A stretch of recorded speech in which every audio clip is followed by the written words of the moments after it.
everyone, welcome back to my new another mini blog. So আজকে আমরা গেছিলাম south city মলে টাইম জোনে। এটা হচ্ছে একটা গেমিং পার্লার অ্যান্ড এখানে আমরা সব কাজিনরা মিলে একসঙ্গে ভিজিট করেছিলাম। এখানে যে টিকিট কাটার যে নিয়মটা সেটা হচ্ছে যে স্টার্টিং প্রাইস হচ্ছে 600 থেকে, তো আমরা কেটেছিলাম 1100-এর একটা টিকিট অ্যান্ড দেন আমরা এটা নিয়েই লিটারালি আমরা 7-8 জন গেছিলাম। তো সবাই মিলে এইটাতেই হয়ে গেছে অ্যান্ড এটাতে আমরা ইন্ডিভিজুয়াল বিভিন্ন রকম গেম খেলছিলাম। তুমি যতক্ষণ খেলতে পারো, যতক্ষণ তোমার কার্ডে সেই পয়েন্টসটা রয়েছে ততক্ষণ তুমি ওগুলোকে বারবার করে করে সব গেম খেলতে পারো। তো কিছু কিছু গেমিংয়ে খুব ভিড় ছিল, দ্যাটস ওয়াই সব কটা খেলে উঠতে পারিনি অ্যান্ড টাইমও খুব কম ছিল, but it was really fun.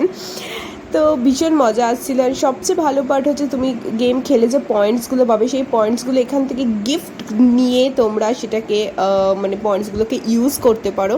That's really good part. So yeah, it's all about my day.